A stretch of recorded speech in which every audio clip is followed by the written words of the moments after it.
अस्सलाम वालेकुम। आज मैं टाइम कॉलेज 8 में मौजूद हूँ और आज मेरे साथ 4 शाइनिंग स्टार्स मौजूद हैं और मैं आप लोगों का तारुफ कराता चला जाऊँ। सबसे पहले मेरे साथ मौजूद है दुआ मुबश्शिर, जिन्होंने इंटरमीडिएट में फ़र्स्ट पोजीशन स्कोर की थी और एमकेट में 9th पोजीशन स्कोर की है। साथ साथ हमारे पास मौजूद हैं फ़ातिमा शफ़ीक, और फ़ातिमा ने इंटरमीडिएट में 8th पोजीशन और एमडी कैट के अंदर 11th पोजीशन स्कोर की थी। इसके अलावा हमारे साथ मौजूद है अलीज़ा नौशाद, जिन्होंने इंटरमीडिएट के अंदर 13th पोजीशन और एमडी कैट में 12th पोजीशन हासिल की है। साथ साथ मौजूद हैं फातिमा फरहान, जिन्होंने एमडी कैट के अंदर 16th पोजीशन हासिल की है। तो फिर हम आज की इस डिस्कशन का, पॉडकास्ट का जो है वो आगाज़ करते हैं और चंद क्वेश्चंस आप लोगों के सामने रखते हैं और उम्मीद करते हैं उन तमाम क्वेश्चंस के ज़रिए से बच्चों को जो है वो हेल्प मिलेगी अपनी जर्नी को किस तरीके से उन्होंने प्रोलॉन्ग करना है, किस तरीके से लेके चलना है। क्या हाल है, कैसे आप लोग? ठीक ठाक हैं, खैरियत से? वालेकुम अस्सलाम, अल्हम्दुलिल्लाह। अच्छा, सबसे पहला क्वेश्चन हम डिस्कस करने बैठे हैं यहाँ पे एमडी कैट को भी और आप लोगों की इंटरमीडिएट की जर्नी को भी।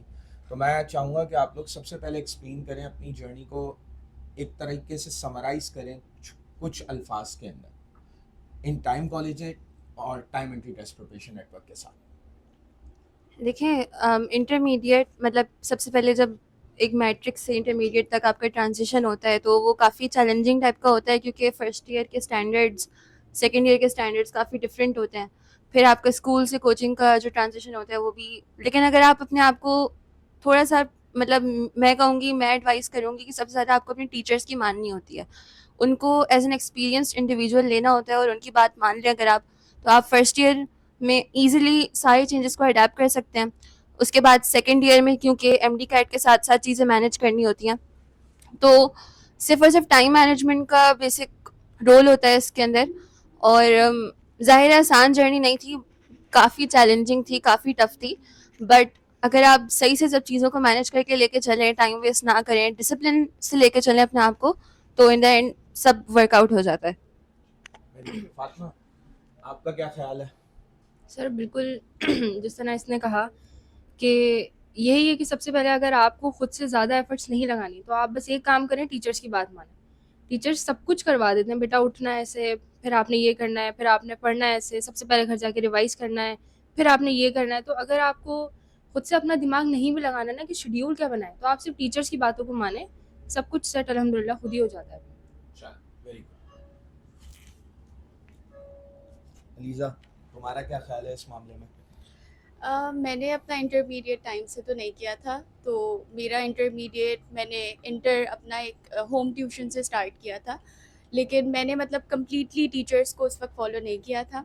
और क्योंकि मेरे पास बहुत सारे सब्जेक्ट्स ऐसे थे जिन्हें मैं खुद देख रही थी, टीचर्स से मैंने कोई लेक्चर या क्लासेस नहीं ली थी, तो उसके लिए फिर मुझे यूट्यूब पे क्लासेस लेनी पड़ती थी। I had followed a lot of Indian channels for biology, तो उस वक्त थोड़ा सा मुझे चैलेंजिंग लगा था क्योंकि गाइडेंस इतनी नहीं थी।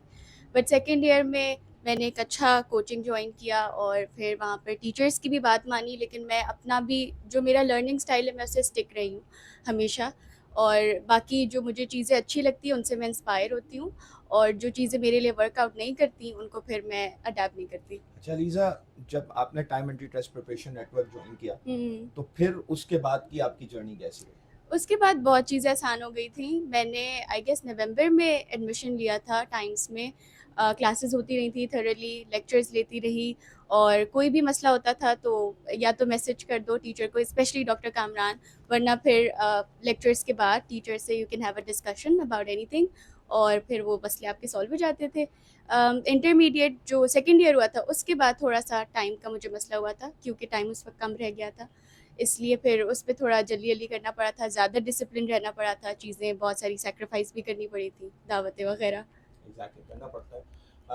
अच्छा, अब फातिमा, आपने अपना इंटरमीडिएट टाइम कॉलेज एट से किया और उसके बाद एमटी कैट पूरा कवर अप किया, तो क्या ख्याल है आपका, किस तरीके की जर्नी रही यहाँ पे?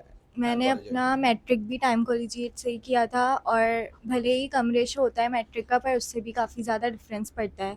तो मैट्रिक में भी बहुत अच्छा स्कोर आया। फिर इंटर में टेस्ट वगैरह ही इतने होते हैं कि आपको अपना पढ़ने का टाइम भी नहीं मिल पाता, लेकिन आपका हो जाता है अच्छा खासी तैयारी, क्योंकि कोचिंग के ही बस टेस्ट दिए तो उन्हीं की तैयारी में सारा सब कुछ हो जाता था कवर। उसके अलावा फिर जब एमडी कैट का टाइम आया तो वो भी बिल्कुल बैलेंस चल रहा था, ज़्यादा कुछ एक्स्ट्रा नहीं करना पड़ता था क्योंकि क्लासेस में ही बस अपना रिवीजन करो तो उसी से तैयारी हो रही थी। और जब रीटेक का भी आया तो फिर भी ऑनलाइन टेस्ट वगैरह, क्योंकि दोबारा क्लासेस तो नहीं हुई, बट ग्रुप पर ही सर बहुत ऑनलाइन टेस्ट वगैरह और ग्रुप पर ही वॉइस मैसेजेस से हमें मोटिवेट कर रहे थे, तो फिर रीटेक में भी ज़्यादा प्रॉब्लम नहीं हुई, सब अच्छे से हो गया। सही। अच्छा अलीसा, नेक्स्ट क्वेश्चन हमारा बहुत इंपॉर्टेंट क्वेश्चन ये है कि आम तौर पे बच्चे सबसे पहले एमडीकैट में ये क्वेश्चन पूछते हैं या आम तौर पे इंटरमीडिएट के बच्चे क्वेश्चन करते हैं कि उनके एक जनरल रूटीन क्या होना चाहिए पढ़ाई का। आई थिंक मेरी जनरल रूटीन ये थी कि मैं सुबह जल्दी उठती हूँ, मतलब मैं एक मॉर्निंग पर्सन हूँ, मुझे रात में मेरी एनर्जी बहुत लो हो जाती है, मैं उस वक्त कोई काम नहीं कर सकती। तो सुबह जल्दी उठकर कॉफ़ी पीना, फिर अपना पढ़ने बैठ जाना। और यूजुअली ये तब तक होता रहता था जब तक, मतलब अगर आप कोचिंग जा रहे हो तो कोचिंग के लिए टाइम निकालो, या सोना है तो सोने के लिए, खाना है तो खाने के लिए, और बाकी बाकी नमाज वगैरह इस तरह से। वरना सारी चीज़ें होती थी कि यूजुअली जो मैक्सिमम टाइम होता था मेरे पूरे दिन का, वो प्रोडक्टिवली यूटिलाइज होता था इन द स्टडीज़। इसके अलावा सोशल मीडिया का यूज़ मैंने किया था, इतना ज़्यादा नहीं, इंस्टाग्राम यूजुअली डीएक्टिवेट रहता था। और इसके अलावा ये कि रात में थोड़ा बहुत बस स्क्रॉल करके सो गए, बस इस तरह से। मतलब यूजुअली आम तौर पे एक बच्चे को जो प्रिपरेशन कर रहे हैं एमडीकैट की प्रिपरेशन हम्म। कर रहे हैं फर्स्ट और सेकंड है, तो उनका सोशल मीडिया एप्लीकेशंस वैसे भी, मेरा अपना पर्सनल ओपिनियन है, जनरली भी आम तौर पे कम ही होना चाहिए। उससे क्या फ़ायदा होता है, थोड़ा सा अगर हम उसके ऊपर देख सकें। मुझे लगता है डिस्ट्रैक्ट ज़्यादा होता है इंसान, और बहुत सारी चीज़ें, जब मुझे तो लगता है कि ब्रेन फॉग हो जाता है उससे, तो मैं इतना नहीं यूज़ करती थी। लेकिन कभी कभार जैसे माइल्ड पिंटरेस्ट वगैरह, इस तरह से कोई चीज़ देखनी है किसी के बारे में, क्योंकि इंटरनेट अगेन उसकी Yes. बुरी साइड है, अच्छी साइड अच्छी भी है। साइड पे एग्जैक्टली। तो वो अच्छी साइड के लिए मैंने हमेशा उसको यूज़ किया है, प्रेफर किया है। ठीक है, वेरी गुड। फातिमा, आपका क्या ख्याल है इस बारे में। रूटीन कुछ स्पेशल नहीं थी, बस सुबह जल्दी उठना था क्योंकि रात को देर से जागना मेरे लिए तो ठीक नहीं है। और ठीक इसके है। अलावा भी जो है पढ़ाई नहीं हो पाती रात को, एनर्जी होनी चाहिए तो रात को नींद हम प्रॉपर लें, 7-8 घंटे की नींद हो हमारी। इसके अलावा सुबह उठने के बाद बस अपना पढ़ा थोड़ा बहुत, फिर कोचिंग चले गए, फिर वापस आकर फ़ौरन जो उस दिन पढ़ा है वो साथ साथ रिवाइज़ करा, और फिर उसके बाद भले थोड़ा सा ब्रेक ले लिया, उसमें फिर जो यूज़ करना है फ़ोन वो थोड़ा बहुत यूज़ किया, घर पे भी बाकी लोगों के साथ भी थोड़ा टाइम वाइम स्पेंड किया। That is important. घर वालों के साथ टाइम स्पेंड करना भी इम्पोर्टेंट होता है, क्योंकि जाहिर सी बात है उनके साथ वो एनर्जी ट्रांसफ़र आपका जो जिस तरीके से हुआ करता है वो बहुत मैटर करता है आपकी अपनी डेवलपमेंट में भी। ठीक, बिल्कुल। सो दुआ, आपका क्या ख्याल है इस बारे में। मेरा यूजुअली ये होता था, मेरा भी इसी तरह कि मुझसे रात में इतना नहीं पढ़ा जाता था जाग के, यूजुअली दिन में ही पढ़ते थे। तो इस तरीके से होता था कि जैसे अगर कोचिंग जाना है, यूजुअली जैसे नॉर्मल दिनों की बात करूँ जिसमें यूजुअली कोचिंग जाना होता था, तो उसमें 4-5 घंटे तो निकल जाते थे, अगर 2-3 घंटे की भी क्लास हो तो। तो उसमें आप कोशिश करें कि जैसे आप 3 से 4 घंटे सुबह के टाइम में निकाल लें कोचिंग जाने से पहले, और फिर उसके बाद कोचिंग से आने के बाद मैं यूजुअली ब्रेक लेती थी 1-1.5 घंटे का, क्योंकि ज़ाहिर है इतनी देर क्लासेस ले लेके एग्जॉस्ट हो जाते थे। तो उसके बाद भी कोशिश होती थी कि 3 घंटे तो मैक्स पढ़ लें। तो जैसे 7 से 8 घंटे नॉर्मल दिनों में आप निकाल सकते हैं आराम से पढ़ने के लिए। और जैसे फॉर एग्जांपल बोर्ड के दिन है, या जैसे एमडी कैट से 1-2 हफ्ते पहले वाला टाइम पीरियड है, तो उसमें यूजुअली कोचिंग वगैरह भी नहीं जाना होता, और ज़ाहिर है फिर वो आपकी सोशल गैदरिंग्स वगैरह भी इतनी नहीं हो रही होती हैं। तो उन दिनों में यूजुअली आप आराम से, मेरे ख्याल में 10 घंटे भी निकाल सकते हैं पढ़ने के लिए। चल, मतलब एक बंदे के पास अगर हम फातिमा इसको इस तरीके से लेके चलें, एक शख्स के पास तकरीबन अगर हम अकाउंट जनरेट करें 1/3 ऑफ अ डे ऐसा होता है जिसके अंदर वो प्रॉपर्ली चीज़ों को लाइन अप कर सकते हैं। बिल्कुल कर सकते हैं सर। जैसे मैंने इन तीनों की रूटीन सुनी, इन तीनों की रूटीन एक ऐसी है जो कि होनी चाहिए। सर मेरी उलट थी, मुझसे अच्छा। सुबह नहीं पढ़ा जाता। हाँ। मैं सुबह देर से उठती हूँ, लेकिन मैं रात को जाग लेती हूँ, और रात को जाग कर मैं पढ़ लेती हूँ थोड़ा बहुत। और डिफरेंट होता है सुबह ना, हर किसी की बॉडी अलग तरीके से काम सुबह उठ करती के है। मैं नहीं पढ़ पाती बिल्कुल भी, जब तक मैंने कुछ खाया हुआ ना हो या मेरी एक्टिविटीज़ ना हो। वही घर वालों से बातें मेरी ज़्यादातर होती थी, बहन भाइयों से, उसी में माइंड फ्रेश हो जाता है। क्योंकि जैसे आपने कहा सोशल मीडिया, सर वही स्क्रोलिंग वगैरह पे जाओ तो टाइम का पता नहीं चलता है। Instagram Exactly. सब कुछ हमने डीएक्टिवेट रखना होता है। एग्जैक्टली। तो बस फिर मेरा जो प्रॉपर बैठने का टाइम होता था पढ़ाई के लिए, वो अनफॉर्चुनेटली 2 बजे या 3 बजे होता था। ठीक है। उसके बाद मैं पढ़ने बैठती थी, और वो हाँ। मेरा फिर कंटिन्यूस जाता था। बस नमाज के लिए उठना, फिर खाने के लिए उठना, फिर किसी से मजाक वजाक नहीं। बीच में अगर कुछ आ गया है तो कुछ देख लिया, वरना क्योंकि मुझे पता होता था मैं अच्छा खासा टाइम अपना सुबह के वक्त दे देती हूँ, क्योंकि मुझसे सुबह नहीं पढ़ा जाता, मैंने काफ़ी बार ट्राई किया। तो बस सुबह नहीं, रात को मैं अच्छा, अपना इसी में ना एक क्वेश्चन और ऐड कर लेते हैं साथ साथ हम लोग कि जो बच्चे अक्सर ये क्वेश्चन करते हैं, क्या हम अपना सैचुरेशन पॉइंट पढ़ाई का, यूजुअली आमतौर पे हम पढ़ने बैठे, अब पढ़ाई स्टार्ट होती है, पढ़ाई स्टार्ट होते हुए ऐसा होता है कि यूजुअली आपने पढ़ना शुरू किया तो आपने 1 घंटा पढ़ा, 2 घंटा पढ़ा, कुछ लोगों का सैचुरेशन पॉइंट 1 घंटे बाद हिट करता है, कुछ लोगों का 2 घंटे बाद हिट करता है। तो ये भी हमारा क्या, इसके अंदर मेरा क्वेश्चन इसमें ये बनता है, क्या बच्चे आमतौर पे इसको बढ़ा सकते हैं, बेहतर कर सकते हैं अपने सैचुरेशन पॉइंट को, अपनी जो उनकी कैपेसिटी है उसके अंदर कोई बिल्डअप बेहतर कर सकते जी हैं? जी बिल्कुल कर सकते हैं इस तरीके से, क्योंकि कोई एक सब्जेक्ट ऐसा होता है इंसान का जो उसको पर्सनली पसंद होता है। तो ऑब्वियसली ऐसा होता था कि फिजिक्स खुसूसन पढ़ते हुए मैं ड्रेन हो जाती थी, फिजिक्स ज़्यादा नहीं पढ़ पाते हम, तो अच्छे अच्छे मूड में फिजिक्स पढ़ी, फिर जैसे ही ड्रेन होने लगे तो मैं फ़ौरन बायोलॉजी उठा ली, केमिस्ट्री उठा ली, जो मुझे सब्जेक्ट पसंद है उसको पढ़ती थी, तो मेरा मूड थोड़ा बेहतर हो जाता था, फिर दोबारा फिजिक्स पे स्विच कर लिया, क्योंकि एमडी कैट तो एक पूरा इंटायर सिलेबस आपको एक साथ करना है ना, कोई एक स्पेशल टेस्ट नहीं है, सब कुछ ही एक साथ पढ़ना है। तो जब ड्रेन होने का टाइम आता था ना, तो मैं अपना पसंद का सब्जेक्ट उठाती थी कि चलो मेरे 2-3 घंटे और चले जाएंगे, तो ठीक। बस इस तरीके से गुजरता आप था। लोग कुछ ऐड करना चाहेंगे इस क्वेश्चन के अंदर या? मैं यस, मैं ऐड करना चाहूँगी कि जो सैचुरेशन पॉइंट होता है ना, वो काफ़ी चीज़ों से, उसमें काफ़ी फैक्टर्स होते हैं। सबसे पहला फैक्टर होता है कि आपकी नींद कितनी हुई हुई है, क्योंकि मुझसे मैंने काफ़ी दफ़े ये किया हुआ है कि टेंशन में मतलब नींद कॉम्प्रोमाइज़ अगर हम कर लेना, तो उससे होता है कि नेक्स्ट डे ना आपकी जो पढ़ाई की क्वालिटी होती है ना, वो बहुत ज़्यादा कॉम्प्रोमाइज़ हो जाती है। जैसे अगर आप रात को 4 से 5 घंटे सो रहे हैं ना, तो जितना फिर आप जब पढ़ रहे होते हैं तो आपको उतनी नींद आती है कि फिर आप रात में ही सो लेते तो उससे ज़्यादा बेहतर था। हाँ, लेकिन इसका एक ये भी पर्सपेक्टिव है ना ऑन द काउंटर हैंड, क्या नींद को कॉम्प्रोमाइज ना करने, क्योंकि कुछ लोग हमारे यहाँ आमतौर पे ऐसा होता है 12-12 15-15 घंटे सो रहे हैं दिन के नहीं। अंदर, तो इतना सोना भी एक बच्चे के लिए अच्छा है नहीं, या बिल्कुल नहीं? भी नहीं। हाँ, ये 6 घंटे बिल्कुल सही नींद है। अगर आपको ज़्यादा सोना है, आप 7 घंटे सो जाएँ, मेरे ख़्याल में इससे ज़्यादा नहीं ज़रूरत पड़ती है सोने की। एक और फैक्टर वही, जैसे इसने कहा सोशल मीडिया जो रील्स वगैरह होती हैं, वो आपकी डोपामाइन लेवल्स के साथ प्ले करती हैं। आपको एक एडिक्शन हो जाती है उसके साथ, फिर जब आप अपनी पढ़ाई की तरफ वापस आते हैं ना, वो आपको इंतहाई बोरिंग लगती है। तो आप अपने आप को अपनी खुशियों को सोशल मीडिया के साथ एसोसिएट करने के बजाय आप रियल लाइफ के अंदर थोड़ा सा अपनी डिस्ट्रैक्शंस रखें, आप Exactly. घर वालों से बात करें, तो आप इतना ज़्यादा जल्दी नहीं एग्जॉस्ट होते हैं। एक्सरसाइज है, एक फैक्टर होता है। Exactly. यूजुअली आमतौर पे घर वालों के साथ बैठना हो गया, उनके साथ कुछ एक जनरल एक डिस्कशंस हो गई, उससे एक हेल्प मिलती है। यूजुअली आमतौर पर इसके अलावा बाकी रिलैक्स करना भी बहुत इंपॉर्टेंट हुआ करता है इस सारी हाँ, चीज़ के अंदर। ब्रेक्स लेना बहुत इंपॉर्टेंट है। मतलब मेरा ये होता था कि मैं आधे पौन घंटे से ज़्यादा स्ट्रेट नहीं पढ़ सकती, इतना लगातार नहीं पढ़ सकती थी, उसमें मुझे 5-10 मिनट के लिए ब्रेक लेनी ज़रूरी होती थी। तो ऐसा नहीं है कि आप ब्रेक ले ही नहीं सकते, बिल्कुल भी लेनी है, लेकिन इतनी ज़्यादा नहीं लेनी है कि वो पूरा पढ़ाई का ही टाइम चला जाए।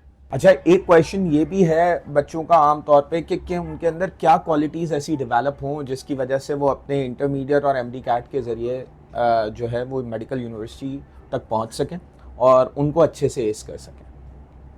देखिए, सबसे पहली बात तो ये है कि आपके अंदर जो है ना, बिल्कुल सही वाला पैशन होना चाहिए। आपको पता होना चाहिए कि आप ये क्यों कर रहे हैं, बिकॉज जब तक आपके सामने एक आपका एम नहीं होगा, गोल नहीं होगा, तब तक आप, मेरे ख्याल में, मेडिकल तक पहुंचना काफ़ी बहुत मुश्किल हो जाएगा। जब तक आपका अपना पैशन नहीं होगा ना, आपको कोई ज़बरदस्ती करवा रहा होगा, तो आप, इससे बेहतर है कि अपनी मर्ज़ी की फ़ील्ड चूज़ करें। किसी के प्रेशर में आके आप ये फ़ील्ड चूज़ करेंगे तो आप अपनी बेस्ट नहीं दे पाएंगे इसके। ऐसे ही है। और दूसरी चीज़ ये है कि डिसिप्लिन होना बहुत ज़्यादा ज़रूरी है, क्योंकि मोटिवेशन और डिसिप्लिन 2 काफ़ी अलग-अलग चीज़ें हैं। मोटिवेशन कभी होती है, कभी नहीं होती है। बट ज़रूरी नहीं है कि अगर यही कहते हैं। मोटिवेशन नहीं है तो पढ़ना नहीं है। पढ़ना है, Exactly. क्योंकि वो चीज़ डिसिप्लिन के तौर पे काउंट होती है। आप बीमार हो, कोई मसला हो, मतलब कोई भी कहीं जाना हो, कोई इवेंट हो, आप चीज़ों को अपनी पढ़ाई के साथ मैनेज करें। अगर कोई मसला हो गया तो 2-3 दिन तक ये नहीं करें कि अब तो ये मसला हो गया, अब तो मैं पढ़ ही नहीं सकती। ऐसा नहीं है। आपको हर चीज़ को, अपनी पढ़ाई को फर्स्ट प्रायोरिटी पे रखना है। आप सेकंड प्रायोरिटी पे दूसरी चीज़ों को रख सकते हैं, लेकिन उसको बैलेंस करना बहुत ज़्यादा ज़रूरी है। ये बात बिल्कुल ठीक है। एग्जैक्टली।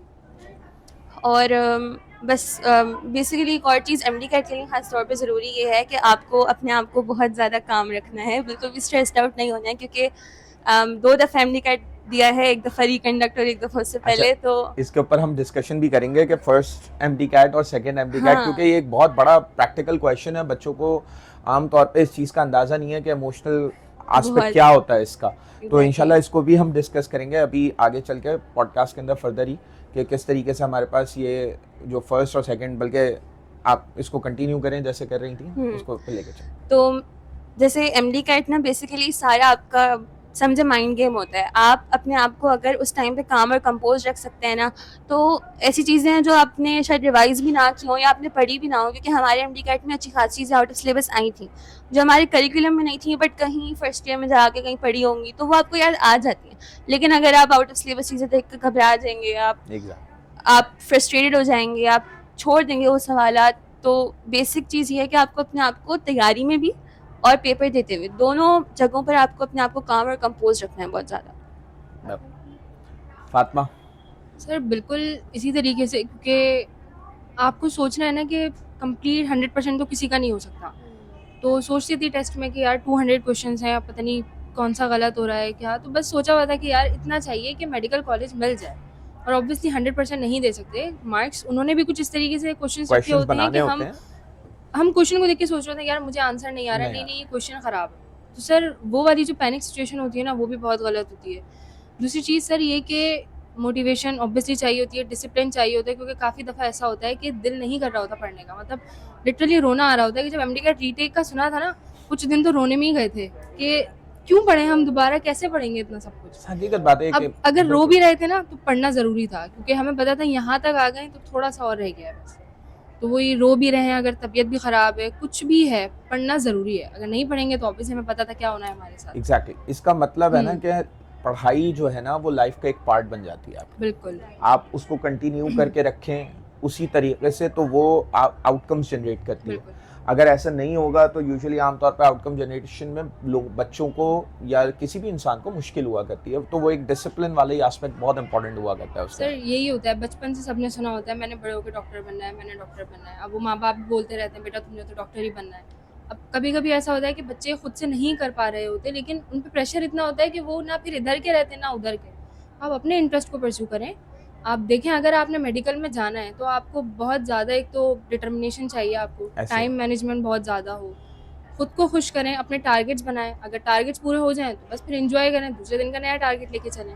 क्योंकि आपकी खुशी भी बहुत ज़रूरी है ऑब्वियसली। अगर आप खुश नहीं होंगे तो स्ट्रेस आउट कंडीशन में नहीं पढ़ा जाता आपसे। बिल्कुल बस इतना ही है, जैसे सर रहमान कहते थे कि बेटा काम रहो, टेंशन मत लो, पैनिक मत करो। और बस एक चीज़ ये जहन में रखनी होती है कि अगर मैंने कुछ पढ़ा है और मुझे एट द टाइम नहीं याद आ रहा, तो मैं सोचती हूँ कि नहीं यार मैंने पढ़ा है, मुझे याद है, टेंशन नहीं लेनी, आएगा तो इंशाल्लाह हो जाएगा। तो खुद को भी ये समझाना बहुत ज़रूरी होता है कि मैंने जो पढ़ा है वो मुझे याद है, टेंशन नहीं लो, छोड़ो। एग्जैक्टली बिल्कुल सारी माइंड गेम होती है, आपने खुद को समझाते हुए चलना होता है, क्योंकि सामने वाला आपकी कंडीशन स्पेशली एमडी कैट में नहीं समझ पाता कि आप कैसा फील कर रहे हैं।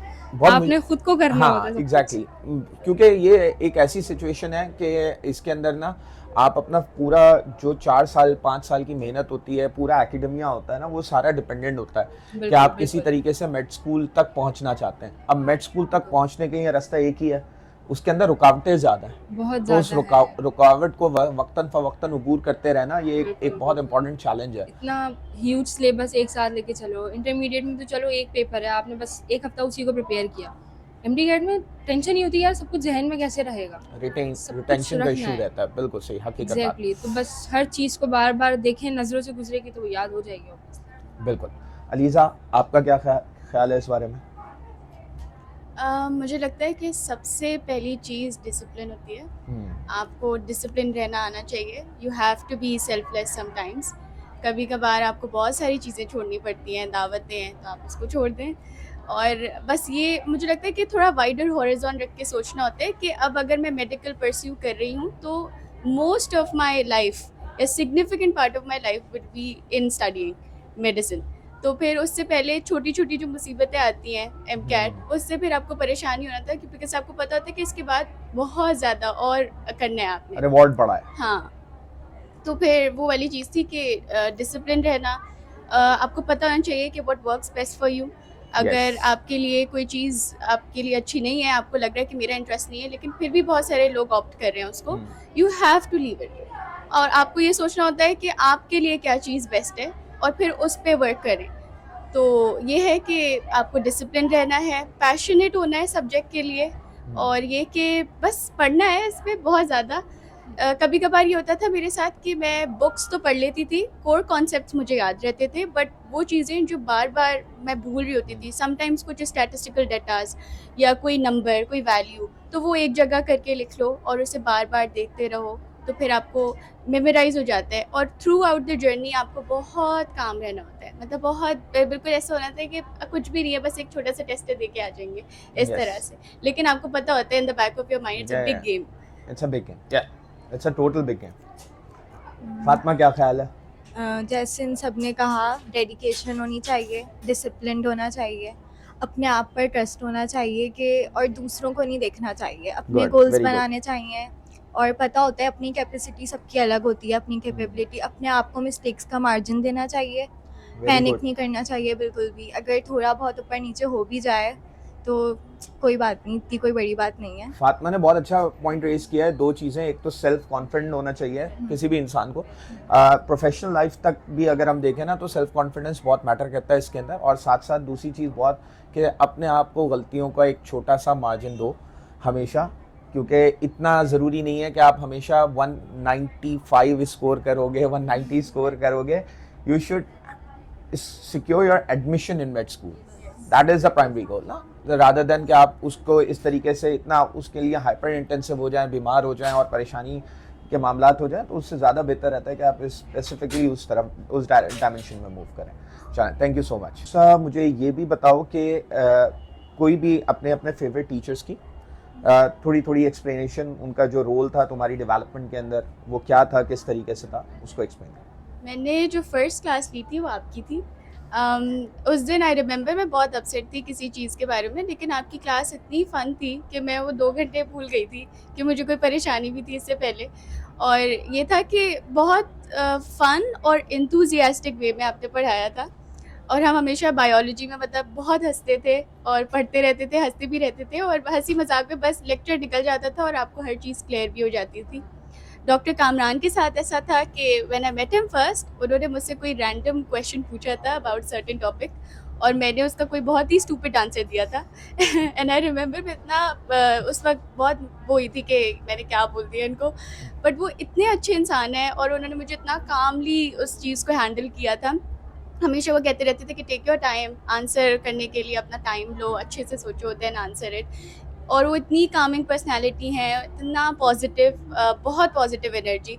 तो मैं अभी भी उनसे बात करती हूँ तो मैं उनको बस यही कहती हूँ कि you had a very calming personality, a lot of alacrity in his personality. तो मैं बहुत मतलब उन्होंने हमेशा हमें काम रखा है, बहुत ईज़ में रखा, बहुत ऑर्गेनाइज वे में पढ़ाया हर चीज़। वो क्वेश्चन भी खुद करते हैं, फिर आंसर भी उसका ले लेके चलते हैं। And he questions the students first, ताकि उनको पहले पता चल जाए कि कहाँ तक अंडरस्टैंडिंग है एक बच्चे की, और फिर वो अपना लेक्चर वहाँ से स्टार्ट करते हैं। सर शुएब राना ने, जो हमारे इंग्लिश के टीचर थे, उन्होंने हमें इतनी वर्कशीट्स करवाई थी कि हमने मतलब बहुत वर्कशीट्स इकट्ठी की हुई थी, और हम हर दिन कोई ना कोई चीज़ सॉल्व कर रहे होते थे, उससे प्रैक्टिस बहुत होती थी। सर मसूद बहुत ज़्यादा ना एग्जाम्पल्स दे के पढ़ाते थे, रियल लाइफ एग्जाम्पल्स। तो उनसे आपको फ़िज़िक्स एज़ इफ़ ये नहीं लगता था कि बहुत ज़्यादा न्यूमेरिकल या बहुत मैथमेटिकल कोई चीज़ है, कॉम्प्लिकेटेड। रिलेटेबल हाँ, आपको थोड़ा सा लगता था कि okay it's about the daily life, और उसी से रिलेटेड रह के, रेलिवेंट रह के पढ़ाना। तो वो सबने एक्चुअली बहुत अच्छा रोल प्ले किया है। इवन लॉजिकल रीजनिंग की क्लासेस सर उमेर, उनसे भी मैं बहुत इंस्पायर हुई थी। उन्होंने बस कहा था कि बेटा चल रहो, और मैंने तो अपनी ज़िंदगी में टेस्ट दिए हैं, इस तरह से करो, इस तरह से करो। तो वो बहुत अच्छे से उन्होंने हमें डील किया था। वो बहुत एंड में आए थे, उस वक्त बहुत थोड़ा सा स्ट्रेसफुल सिचुएशन थी, टाइम कम था, लेकिन हम हमेशा उनसे क्लास के बाद बात करते थे और वो हमेशा हमें आंसर करते थे। ऑल इन एन ऑल बहुत अच्छी नटशल, बहुत अच्छी रही जर्नी मेरी, और बहुत अच्छे टीचर्स मिले। उनसे मैंने एमडी कैट के अलावा भी बहुत कुछ सीखा। अच्छा, वेरी गुड। फातिमा क्या ख्याल है? आपने भी बहुत अच्छे से ही पढ़ाया। आपकी क्लास सबसे ज़्यादा जो है, जिस क्लास का सबसे ज़्यादा इंतज़ार रहता था वो बायो की क्लास होती थी। बायो सब्जेक्ट भी अच्छा है और क्लास भी बहुत ज़्यादा ना मतलब कंफर्टेबल होती थी कि अगर आपको कुछ पूछना भी है तो फिर आप ना हेसिटेट नहीं करते कि कोई हमारा क्वेश्चन बहुत डम है या फिर सब हंसेंगे, इस टाइप की कोई बात नहीं होती थी। सर रहमान जो हैं वो तो सभी जानते हैं, वो तो ऐसे हैं Exactly. कि मतलब वो किसी को भी पढ़ा सकते हैं। हकीकत बात है, ये बिल्कुल वो हकीकत किसी बात है, को- वो किसी को भी पढ़ा सकते हैं या कि बिल्कुल ऐसा लगता है कि जैसे हमारे पेरेंट्स पीछे पढ़ के पढ़वाते हैं ना, बिल्कुल वो Exactly. वैसे ही है कि वो किसी को भी पढ़ा लें। सर हसन जो है वो ऐसा बच्चे कहते हैं कि वो बहुत रूड है, लेकिन वो सबसे ज़्यादा डिसिप्लिन टीचर है मेरे अकॉर्डिंगली। या और वो बहुत मतलब ना सबसे ज़्यादा इंग्लिश बहुत अच्छे से उन्होंने पढ़ाई है। मुझे अभी तक स्कूल मिलाकर भी सबसे अच्छी इंग्लिश सर हसन से समझ में आई है। Very good. और सर मसूद भी फ़िज़िक्स उन्होंने बहुत अच्छे से पढ़ाई है। फ़िज़िक्स में सबसे ज़्यादा हमेशा से प्रॉब्लम होती थी, पर उन्होंने जिस तरीके से पढ़ाया तो बिल्कुल भी फ़िज़िक्स मुश्किल नहीं लगी। और अब जो है ना फ़िज़िक्स सबसे आसान सब्जेक्ट है। अच्छा, आपकी बेसिक मेरे ख्याल से फिजिक्स की सर मुदस्सिर सर मुदस्सिर हाँ, से बनी है। इंटरमीडिएट में पहले हाँ। आपने सर मुदस्सिर से पढ़ा जी, था और उसके बाद फिर एमटेक में सर मसूद सर से। मसूद से पढ़ा था। जी। अच्छा, दोनों की अलग अलग डिफरेंट डायमेंशन हाँ। ऐड ऑन होती हैं। चलें, दैट्स ग्रेट। सो दुआ, आपका क्या ख्याल है इस क्वेश्चन के बारे में? मेरा भी ख्याल है कि कोई एक स्पेसिफिक टीचर नहीं फेवरेट, बल्कि सभी ने बहुत ही अहम रोल प्ले किया। जैसे आप, डॉक्टर ज़ीशान, आप दोनों तो ऐसे थे कि मतलब कोई भी मसला हो आपको कॉल कर लिए मोटिवेशन मिल जाएगी, फ़ौरन मिल जाएगी। तो और फॉर एग्जांपल मैं मतलब आपके साथ और डॉक्टर ज़ीशान के साथ ये था कि इवन नहीं कि मैंने नकाब लगाया हुआ, मुझे कोई कन्फ्यूजन आप लोग बोल रहे थे कि तो बोलो तो क्या मसला है, तो कोई मसला नहीं होता था मुझे कोई भी सवाल पूछने में, कोई भी कन्फ्यूजन। हालांकि आपसे और डॉक्टर ज़ीशान से मैंने बहुत स्टूपिड क्वेश्चंस भी पूछे हैं शायद बायो के अंदर, बट विदाउट एनी हेजिटेशन पूछती थी। इस तरीके से जैसे सर मुदस्सिर और सर जवाद का रोल है कि फ़िज़िक्स जैसा इतना ड्राई सब्जेक्ट उन्होंने हमेशा बहुत अच्छा करके पढ़ाया। तो मैट्रिक में जब मुझे फ़िज़िक्स बहुत बुरी लगती थी, फर्स्ट ईयर में मुझे सर मुदस्सिर ने और सेकेंड ईयर में डॉक्टर जवाद ने ऐसे पढ़ाया कि फिर फ़िज़िक्स ही की क्लास का सबसे ज़्यादा इंतज़ार रहता था। उसके अलावा मैं अगर सर हसन की बात करूँ तो मतलब मैं वही कहूँगी कि he is the most discipline teacher. उन्होंने जिस तरीके से हमें इंग्लिश का सिर्फ पढ़ाई नहीं इंग्लिश, बल्कि उसका पेपर अटैम्प्ट करने के लिए उन्होंने हमें इतनी टेक्निक सिखाई कि मतलब शायद ही मैंने कभी कहीं पर देखी हो। और सर अब्दुर्रहमान इस तरह के, वो जैसे उसने कहा कि हमेशा मोटिवेटेड रहते भी थे और दूसरों को भी हमेशा मोटिवेटेड रखने की कोशिश करते थे। सर मसूद का फ़िज़िक्स पढ़ाने का तरीका बहुत मुख्तलिफ था डॉक्टर जवाद और सर मुदस्सिर से, बट बहुत अच्छा था इन द वे कि वो आपको क्लास में एक्सपेरिमेंट्स करके दिखा रहे होते थे रियल लाइफ। तो हमेशा ये था कि सारे टीचर्स से अल्हम्दुलिल्लाह बहुत अच्छा कनेक्शन, बहुत अच्छी कम्युनिकेशन रही है कि कोई भी कन्फ्यूजन, कोई भी हेजिटेशन, कोई भी सवाल पूछने में हमेशा कोई भी मसला नहीं हुआ। और जैसे अलीज़ा ने कहा कि MD कैट और इंटरमीडिएट की पढ़ाई के अलावा भी हमने बहुत कुछ सीखा है आप लोगों से वाकई में। चलें, वेरी गुड। सर बिल्कुल सबसे इम्पोर्टेंट चीज़ थी जो कि डॉक्टर जवाद ने और सर मुदस्सिर ने सिखाई कि बोलो, बस कुछ भी पूछना है, चाहे Exactly. कितना भी डम क्वेश्चन हो, आप रेस करो, आप पूछो। क्लास हंसेगी, एक बार हंसेगी, लेकिन फिर आपको आ जाएगा कि आपने पूछना कैसे। क्योंकि सर बहुत सी चीज़ें ऐसी होती हैं जो हम लोग पढ़ लेते हैं, लेकिन जब तक हम उसमें मसले नहीं करते ना कि सर ये क्यों हुआ, तो उससे 10 चीज़ें मज़ीद सामने आती हैं। तो सबसे ज़्यादा इंपॉर्टेंट होता है कि आप क्वेश्चनिंग करें। तो सर जवाद ने, सर मुदस्सिर ने उस चीज़ को काफ़ी इम्प्रूव किया। फिर आपकी क्लास होती थी, मुझे भी याद है हमारी फ़र्स्ट क्लास आपकी ही थी, और टेंशन थी कि भाई MD कैट है, फ़र्स्ट क्लास है, और ऊपर से आप आए थे पढ़ाने के लिए, तो काफ़ी स्ट्रेस रिलीज़ हुआ था हमारा। हमें लगा था कि चलो ठीक है, चिल आउट करना है, इंशाल्लाह हो जाएगा, सब कुछ अच्छा होगा। आपसे और डॉक्टर ज़ीशान से तो हम बहुत ज़्यादा कंफर्टेबल रहते थे आप लोगों के साथ, कि हम अगर टेंशन में होते भी थे ना, और अगर मैं डॉक्टर ज़ीशान को नहीं बता रही कि सर मैं टेंशन में हूँ, वो मुझसे मेरी शक्ल देख के पूछ रहे थे तुम टेंशन में हो ना, तुम्हें क्या हुआ है बताओ। तो आप हो गए, डॉक्टर ज़ीशान हो गए, इन सब ने पढ़ाई के अलावा भी ना काफ़ी मोरली सपोर्ट भी किया है कि बेटा चीज़ों को हैंडल करना सीखो, छोटी छोटी मुश्किलात हैं, आगे बहुत कुछ बड़ा आएगा, आप लोगों को हर चीज़ को हैंडल करना आना चाहिए। और रही बात सर रहमान की, तो सर रहमान पढ़ा देते हैं। सर रहमान से आप बस बोल दें कि सर मैंने ना पढ़ना है और मैंने ये Exactly. करना है, बस सर रहमान आपको पढ़ा भी देंगे, आपको पढ़ाना सिखा भी देंगे। सर रहमान ने काफ़ी कुछ चीज़ें ऐसी सिखाई हैं कि अब हमें रियलाइज़ होता है कि यार अच्छा हुआ उन्होंने वो हमें उस वक्त बता दिया कि बेटा नींद पूरी करो, बेटा पढ़ाना सीखो, बेटा ऐसे पढ़ो कि तुम किसी को पढ़ा सको, आगे इंसल्ट ना हो। तो बस ये बहुत रहता था कि यार मुझे ऐसे पढ़ना है, अगर मुझे किसी ने पूछ लिया ना तो मुझे आना हो मुझे, और मैं किसी को सिखा सकूँ। तो सर रहमान की वजह से वो वाली क्वालिटी भी बिल्डअप हुई कि अब हमें पढ़ाना आता हो, कि हम किसी को पढ़ा सकें, तो हम खुद भी ऐसे ही पढ़ें। सर मसूद, सर फिज़िक्स एक मेरे लिए तो डिफ़िकल्ट सब्जेक्ट रहा है शुरू से, मैट्रिक में भी मुझे अजीब सी लगती थी। यूजुअली प्री मेडिकल के बच्चे के लिए ना फिजिक्स Yes. होती है इस मुश्किल, लेकिन अल्लाह का बहुत शुक्र है कि तीनों टीचर्स इतने अच्छे मिले, sir Mudassir, doctor Jawad, sir Masood, इन्होंने इतने अच्छे तरीके से, बिल्कुल ही एक फ़न क्लास होती थी उनकी, हमें पूरा हफ्ता वेट होता था फिज़िक्स की क्लास का। अब भले फिज़िक्स अच्छी नहीं लगती, लेकिन वो पढ़ाते इतना अच्छे से थे कि हमें दिल करता था चलो पढ़ लेते हैं। तो हर टीचर ने कोई एक स्पेसिफ़िक फ़ेवरेट नहीं, लेकिन तमाम टीचर मेरे अल्हम्दुलिल्लाह बहुत फ़ेवरेट हैं और मैं बहुत ज़्यादा शुक्रगुज़ार हूँ अल्लाह की, क्योंकि अच्छे टीचर्स का मिलना भी बहुत मुश्किल होता है। हकीकत बात। अगर आपको अच्छे टीचर्स मिल जाए ना, तो आपके लिए हर काम में बहुत आसानी होती है। पढ़ाई नहीं, आपको मेंटली स्टेबल होना भी बहुत ज़रूरी होता है और वो टीचर्स ही सिखाते हैं ऑब्वियसली। अच्छा भाई, अगला क्वेश्चन ये है हमारे पास कि फातिमा, क्या ख्याल है आप लोगों ने time entry test preparation network को क्यों चूज़ किया? एक क्वेश्चन इसमें हम ये इंडल्ज करेंगे और दूसरा साथ साथ ऐड ऑन कीजिएगा कि यहाँ के इन्वायरमेंट और जो टेस्टिंग सिस्टम है उसके हवाले से आपका क्या रिव्यू? सर देखें, आपको अगर किसी टीचर से पढ़ना है ना, तो सबसे पहले आपका अपने टीचर पे भरोसा होना ज़रूरी है कि जो हमें पढ़ा रहे हैं वो सही है या नहीं। मतलब कभी-कभी ऐसा होता है कि टीचर पढ़ा रहे होते हैं, लेकिन हमें ना ट्रस्ट डेवलप नहीं हो पाता कि यार हम यकीन करें, नहीं घर जाके देख लेंगे थोड़ा और। तो सबसे ज़्यादा टीचर्स के साथ कंफर्टेबिलिटी होनी ज़रूरी है। आप टीचर्स के साथ कंफर्टेबल हो, उन पर आपका ट्रस्ट हो कि यार ये कह रहे हैं तो बिल्कुल Okay. दुरुस्त कह रहे होंगे और हमें समझना ज़रूरी है क्योंकि सर कह रहे हैं। तो टीचर्स पे ट्रस्ट बहुत ज़रूरी होता है। दूसरा, टाइम कॉलेजिएट का इंतखाब इसीलिए किया था क्योंकि मुझे मेरे बहुत अच्छे प्रिंसिपल ने सजेस्ट किया था कि बेटा बहुत अच्छी टेस्टिंग सर्विस है इनकी, बहुत अच्छी इंस्टीट्यूशन है, इनकी गाइडलाइन बहुत अच्छी है। मैंने कहा ओके ठीक है। मैंने कभी ट्यूशन नहीं ली थी, फर्स्ट ईयर में पहली बार अल्हम्दुलिल्लाह अल्लाह का शुक्र है टाइम कॉलेजिएट ही ज्वाइन किया। तो सब कुछ इतना अच्छा रहा कि फ़र्स्ट ईयर में भी बहुत अच्छा, क्योंकि सर सबसे पहले तो आप रिज़ल्ट्स देखते हैं ना, तो यार मैंने जहाँ से पढ़ा है मेरा रिज़ल्ट कैसा आया। तो रिज़ल्ट्स अच्छे आए तो मैंने कहा नहीं बिल्कुल एमडी कैट भी टाइम से ही करना है मैंने। फिर एमडी कैट लिया तो टीचर्स वही बहुत ज़्यादा कंफर्टेबिलिटी कि अब तो आदत हो गई थी कि कौन किस तरीके, क्योंकि तरीके को भी आपको अडेप्ट करना होता है ना कि कौन किस तरीके से पढ़ा रहा है। और फिर टेस्टिंग सर्विस तो सर यही है कि आप अपनी तैयारी रखें और ख़ुद को इस तरीके से प्रिपेयर करें कि आपका कभी भी टेस्ट ले लिया जाए ना तो आपको एटलीस्ट आता हो, क्योंकि हमेशा आपको बताकर नहीं इम्तिहान लिया जाता, कभी कभी बिला वजह भी आपसे पूछ लिया जाता है कुछ ना कुछ।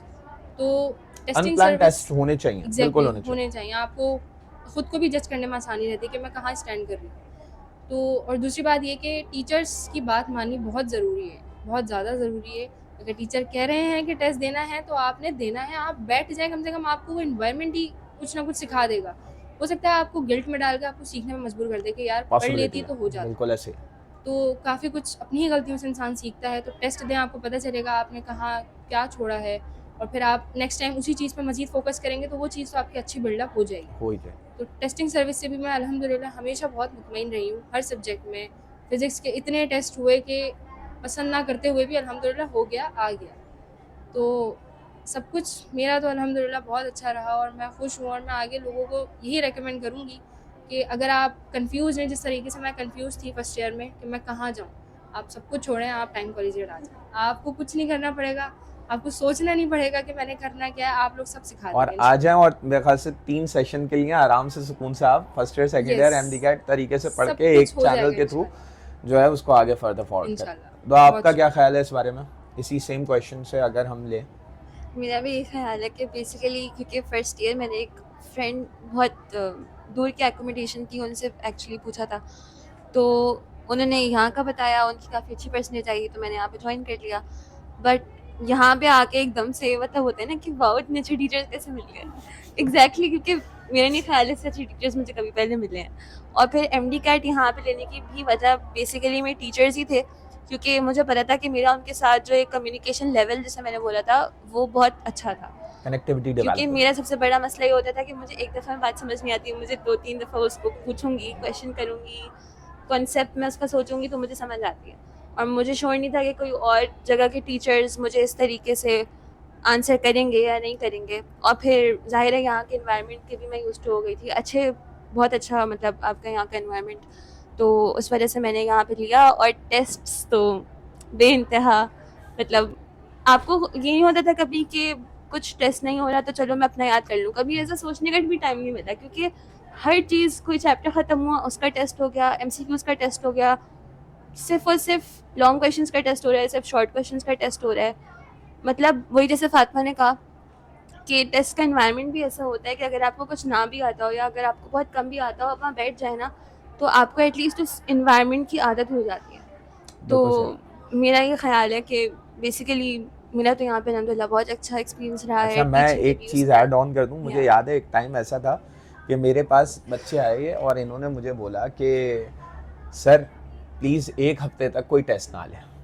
ये बहुत अरसे बाद मुझे सुनने को मिला था, वरना यूजुअली आमतौर पे ये होता है दूसरी जगहों पे या आमतौर पे बच्चे कंप्लेन कर रहे होते हैं कि सर टेस्ट हो जाएं, किसी तरीके से टेस्ट करवा दें।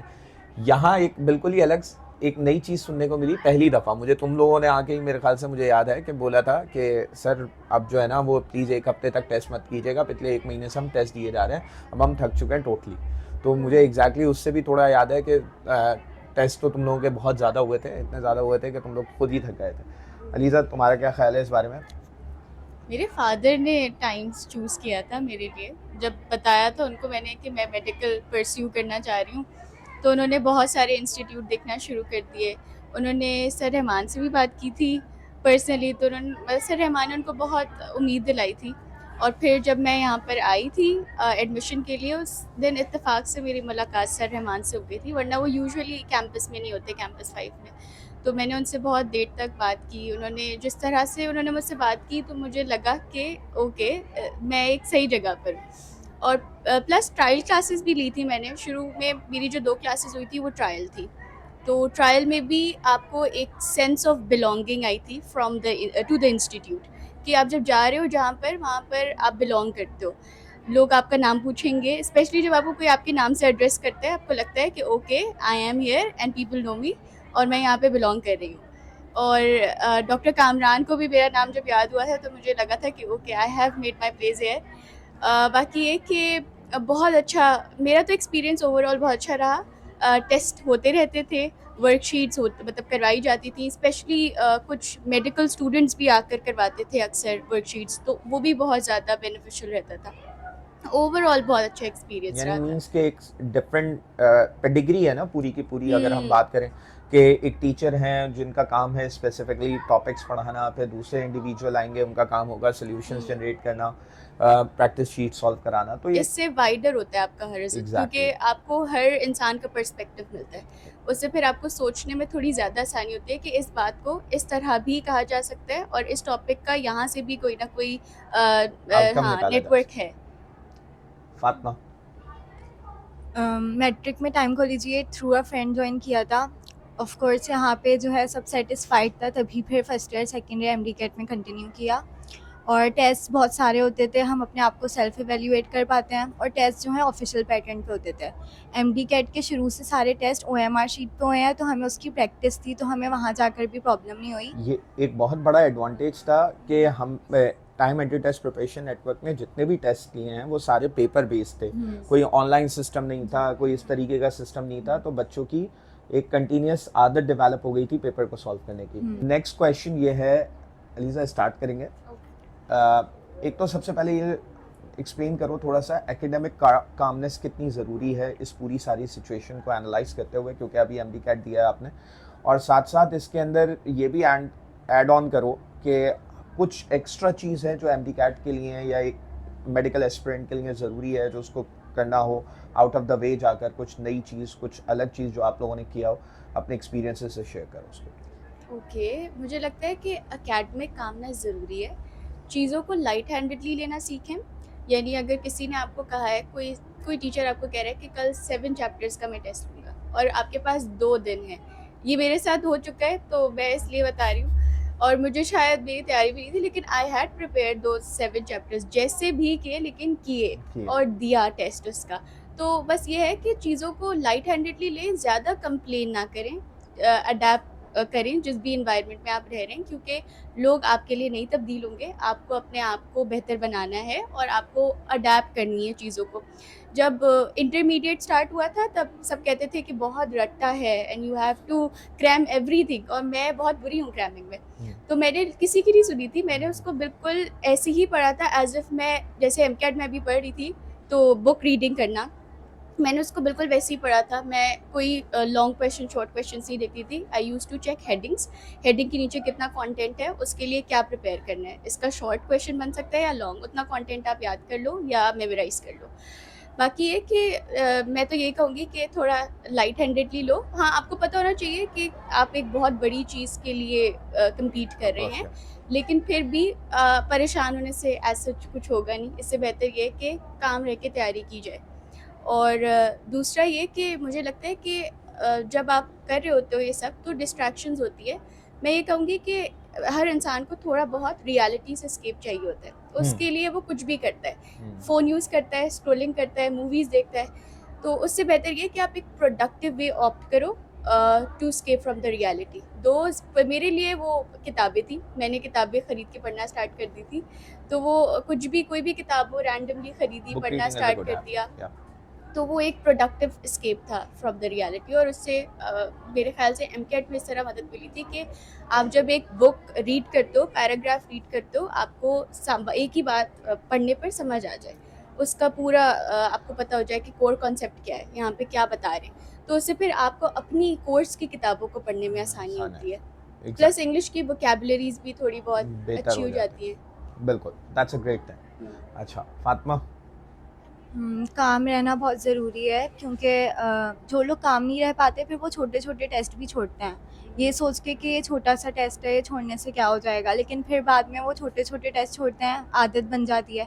ग्रैंड टेस्ट छोड़ते हैं और अगर जैसे ये टेस्ट देने की उनकी आदत नहीं बनती तो उनका टेस्ट फिर अगर स्कोर कम आता है फिर उनको गिल्ट होता है कि हम पढ़ नहीं Yes. पाए। फिर उसके बाद दोबारा फिर अलग पैनिक में चले जाते हैं। इसीलिए काम रहकर भले ही अगर मैं पूरा कवर ना कर पाई जिस चीज़ का टेस्ट है, जितना मैंने कवर किया, अगर मैंने उसके क्वेश्चंस भी सही से अटेम्प्ट करके उनमें अच्छा स्कोर कर लिया, सिर्फ भले ओवरऑल स्कोर अच्छा नहीं आया तो फिर लेकिन मैं अपने आप से सेटिस्फाइड होंगी क्योंकि मैंने अपने हिसाब से जितना किया था वो तो सही रहा मेरा। चलो, that's great, that's a good answer. दुआ, आपका क्या ख्याल है इस बारे में?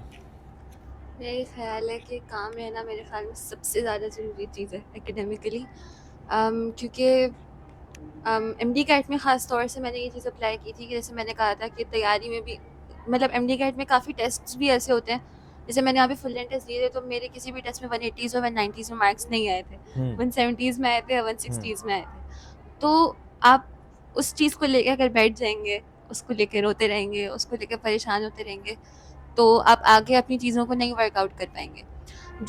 जिन टेस्ट में आपके रिजल्ट्स आपका ख्याल है कि आपने अपनी बेस्ट दी है ना और टेस्ट में आपका इतना अच्छा नहीं स्कोर आ पाया, तो आपको उससे परेशान होने की ज़रूरत नहीं है, क्योंकि आपको सिर्फ फोकस करना है कि आप क्या करें। अब बाकी चीज़ें जो आपके कंट्रोल में नहीं है कि टेस्ट क्या होगा, किस तरीके से आएगा, उस दिन कुछ गलत ना हो जाए, बहुत सारे ख्यालात आते हैं इंसान को जब इतना कोई मेजर टेस्ट देने वाला होता है ना, तो बहुत मसले होते हैं कि अगर आँख न खुली तो क्या होगा।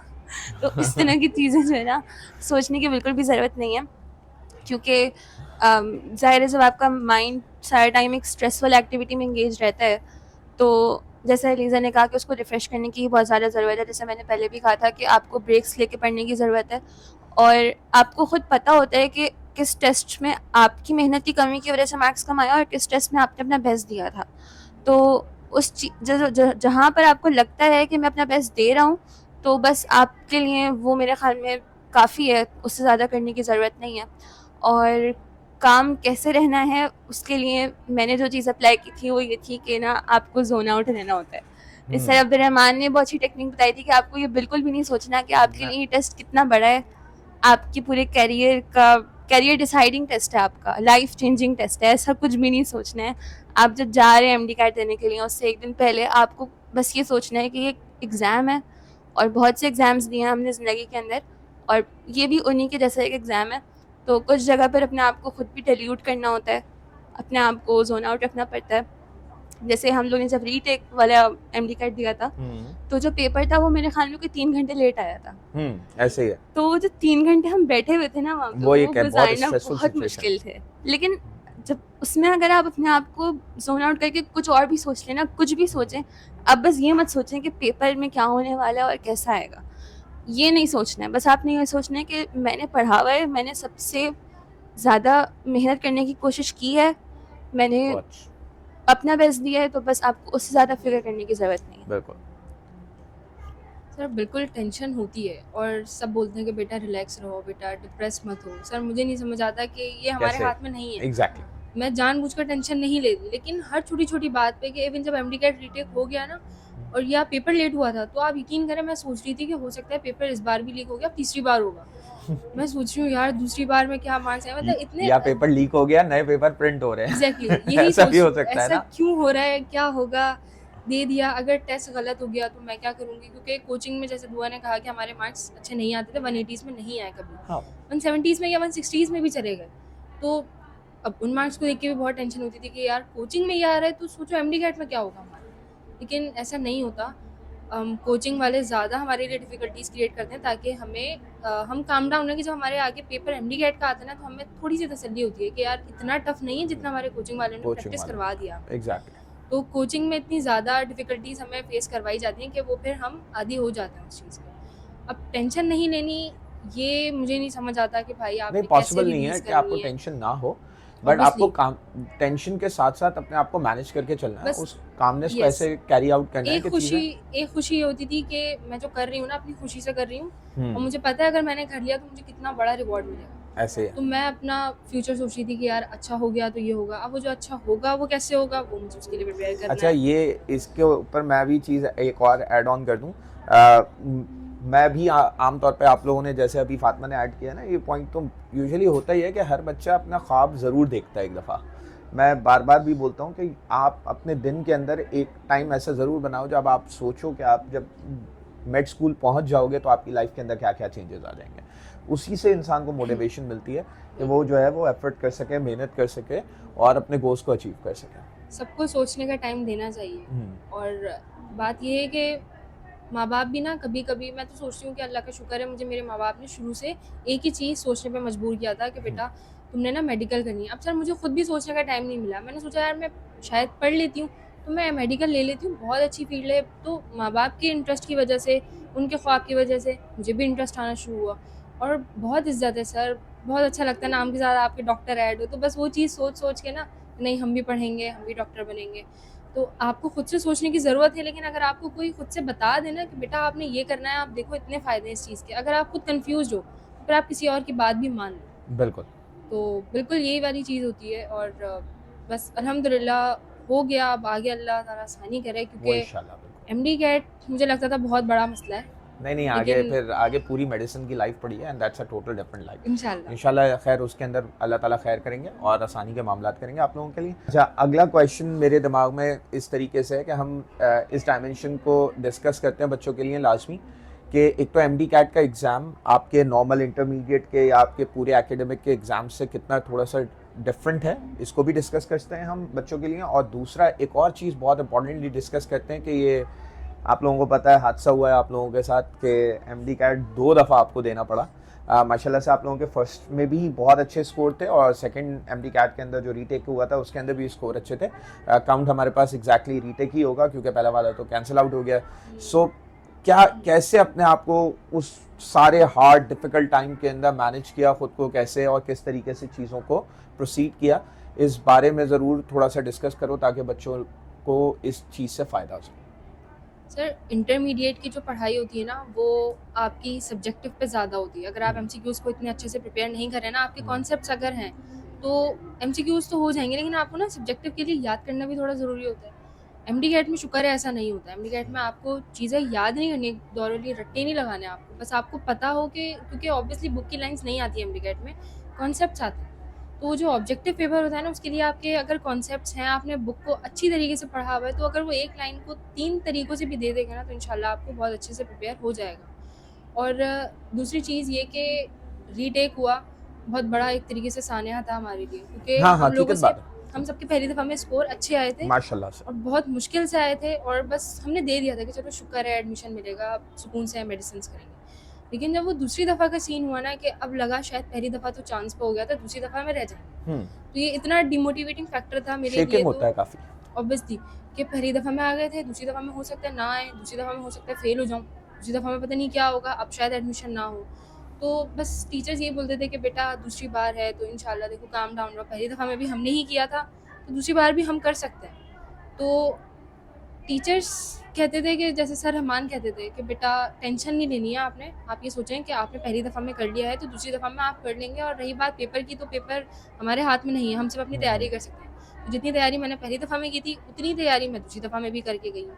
तो पेपर कैसा आया और रिजल्ट्स मेरे हाथ में नहीं थे, एग्जैक्टली ठीक है ना, तो रिजल्ट्स की टेंशन भी नहीं लेनी होती थी कि यार रिजल्ट कैसा आएगा, बस अपना बेस्ट देने की कोशिश करते थे कि मैं मुतमईन हो जाऊं कि मुझे आता था, मैंने अपना बेस्ट दे दिया, अब रिजल्ट जो आएगा वो अल्लाह ताला के हाथ में है, एग्जैक्टली मैं उस पर कुछ नहीं कर सकती। तो बस अगर कोई इम्तिहान रीटेक हो रहा है तो बस ये सोचें कि पहली दफ़ा में अगर आपने कर लिया था तो दूसरी आप दफ़ा में भी दोबारा आप कर सकते हैं। बिल्कुल ऐसे।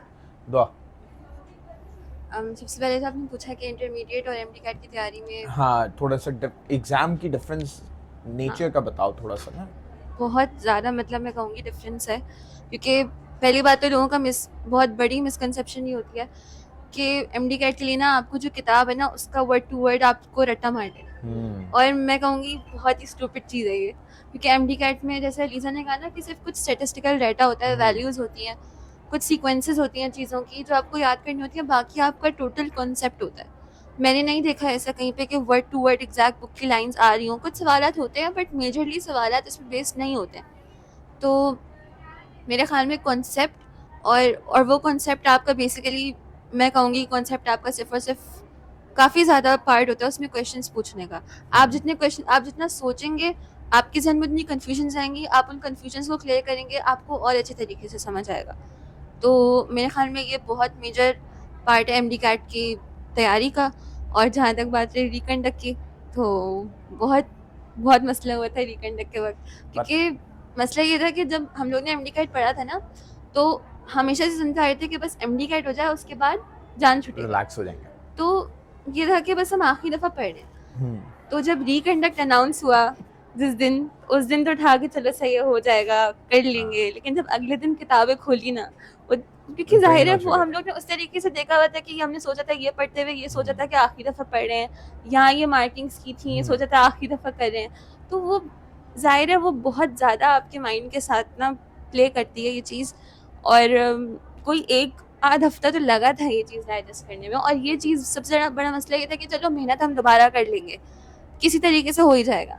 लेकिन मुझे एक दुख था ना कि मेरा क्योंकि 189 का स्कोर था वो पूरा इनवैलिडेट हो गया, क्योंकि वो बहुत मुश्किलों से आता है, जाहिर है। एग्जैक्टली एक बहुत बड़ी अचीवमेंट होती है ना, इंसान जो अप्लाई करता है खुद को और वहां तक पहुंचे और आपका स्कोर आ जाए, आप अचीव कर लें, और उसके बाद अचानक से आपको अगले दिन सुबह ही पता आप एग्जाम देकर आए और आप अपने टीचर से सबसे पहला सवाल ये करें कि सर क्या पेपर लीक हो गया था, तो आप क्या पेपर दोबारा होगा, इवन कि आपके अभी आंसर कीज नहीं आई है, आपको अपने रिजल्ट का नहीं पता, आपका सबसे पहला क्वेश्चन ये हो, तो एक बहुत मुश्किल सिचुएशन में आ जाता है इंसान। सिचुएशन थी, और क्या आपका पूरा माइंडसेट चेंज हो जाता है। 22 सितंबर को मैं देख के आई एमडी कैट, मैंने रात को अपनी आंसर की वगैरह चेक की, बहुत खुश, मतलब वो पूरा एक महीना मतलब आप बिल्कुल फ्री माइंडसेट के साथ गुजारते हैं। ऐसे ही फिर उसके बाद आपको एकदम से दोबारा से उसी वाली पढ़ाई के मोड में डाल दिया जाए ना, तो उसमें बहुत मुश्किल होती है, बहुत मुश्किल होता है। बट वही जैसे फातिमा ने कहा कि आपको ये चीज़ याद रखनी है कि क्योंकि एक दफ़ा आप कर चुके हैं तो आपके पास एक्सपीरियंस भी है, मैं कह सकती हूँ कि आप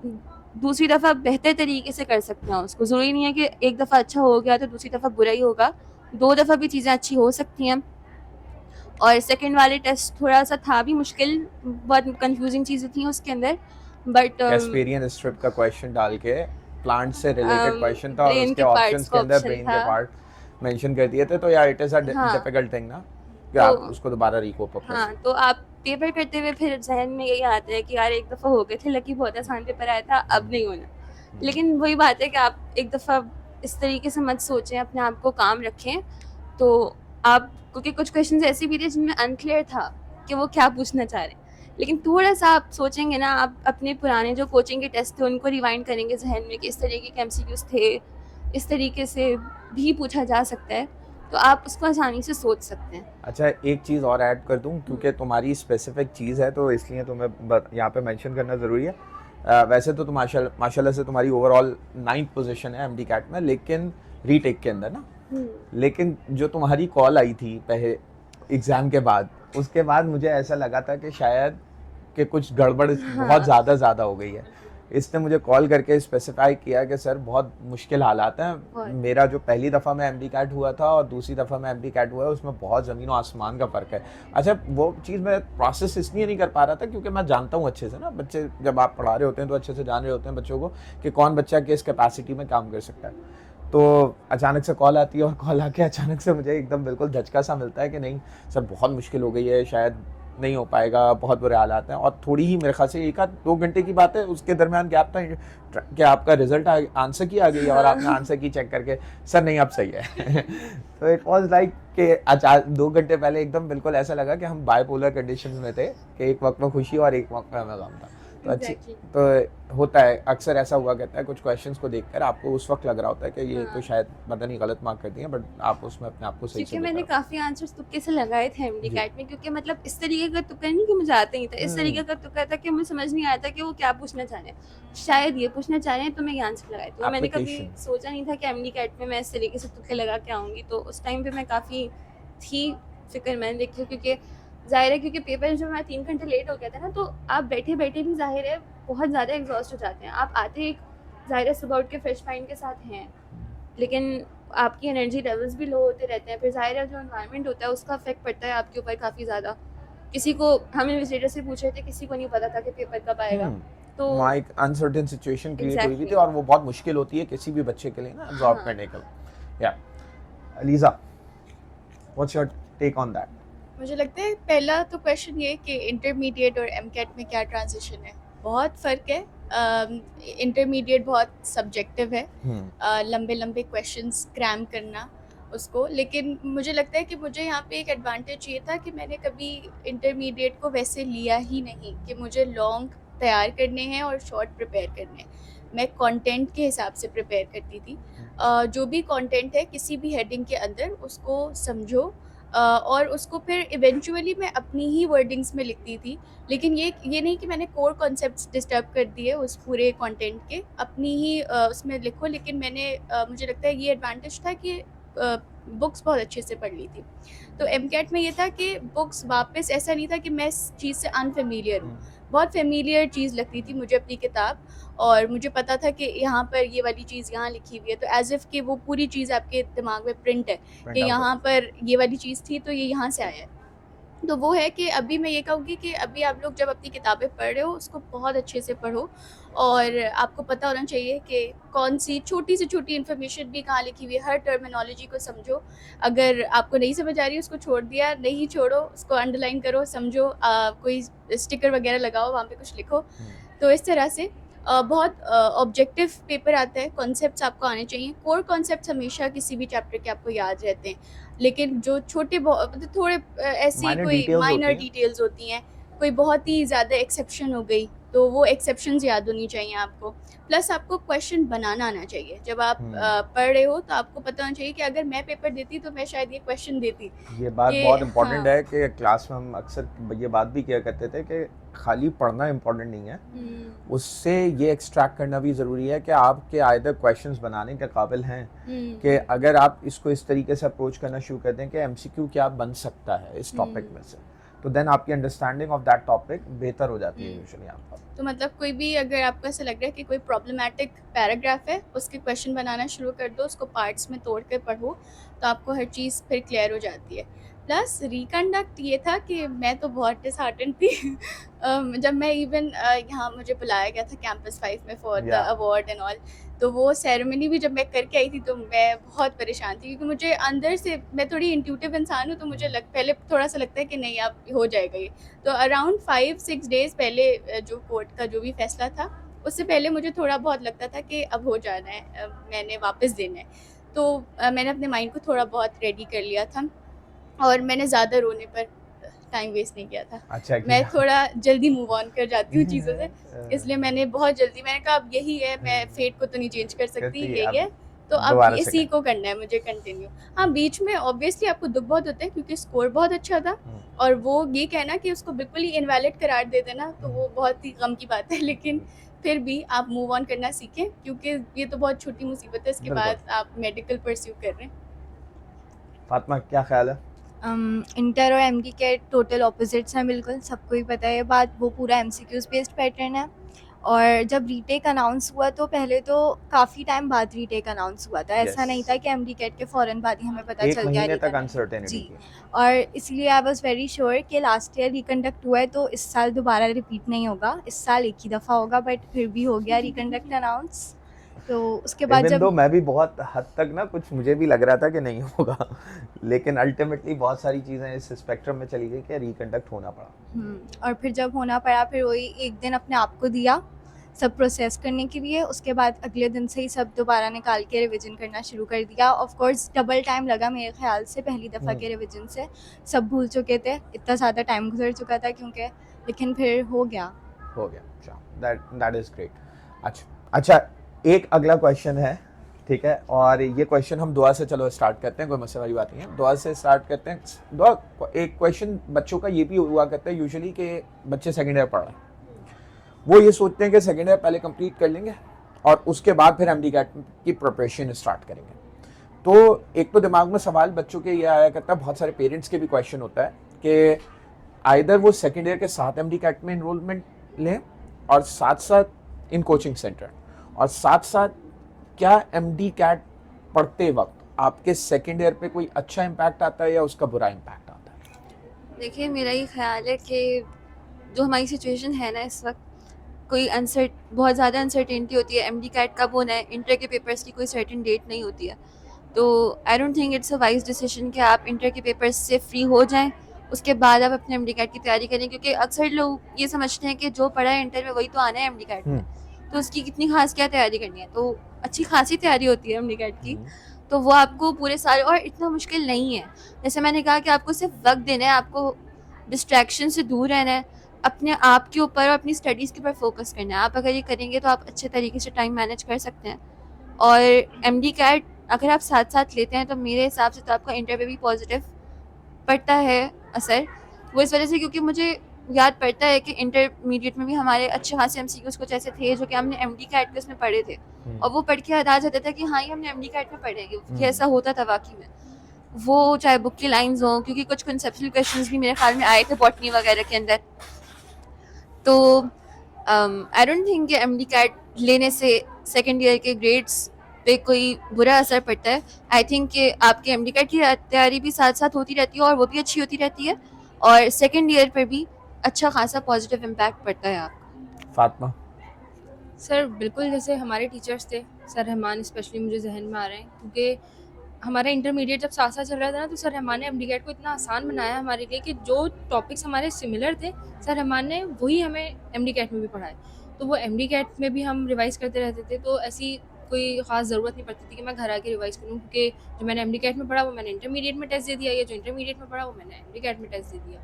तो अगर इंटरमीडिएट के साथ ही आपने एमडी कैट लिया ना, तो ये बहुत अच्छा डिसीजन है, क्योंकि इंटरमीडिएट के बाद इतना टाइम नहीं होता, सिर्फ 2 महीने होते हैं, क्योंकि हमारा भी 2.5 महीने में टेस्ट हो गया था। वो रीटेक हुआ वो अलग बात है, लेकिन इतना टाइम नहीं होता कि आप हर चीज़ को इतना ज़्यादा एक तो याद रखें। तो स्टार्ट सीन है ना, मैं तो इवन एक दफ़ा डॉक्टर ज़ीशान से कह रही थी कि सर मुझे लगता है आप लोग को फर्स्ट ईयर से पढ़ाना चाहिए। फर्स्ट ईयर में हम फर्स्ट ईयर की बुक्स रिवाइज करवा दें, सेकंड ईयर की रिवाइज बिल्कुल, करवा दें। एक पॉसिबिलिटी ये भी अच्छा आइडिया है कि बिल्कुल। चीजें जो है ना वो शुरू से लेकर चलें, 2 साल एमडी कैट बच्चा पढ़े बिल्कुल। फर्स्ट या सेकंड ईयर के साथ। आदत भी हो जाएगी और अच्छे तरीके से सब कुछ रिवाइज भी हो जाएगा। तो बिल्कुल साथ साथ लेना बहुत अच्छा डिसीजन था, और आप लोगों का बहुत शुक्रिया कि आप लोगों ने इतने अच्छे तरीके से उसको मैनेज करवाया कि बिल्कुल टेंशन तो होती थी, टाइम नहीं मैनेज हो पा रहा था, ना नींद पूरी होती थी, टेंशन अलग कि अब इसका टेस्ट है, अब उसका लेक्चर रिवाइज करना है।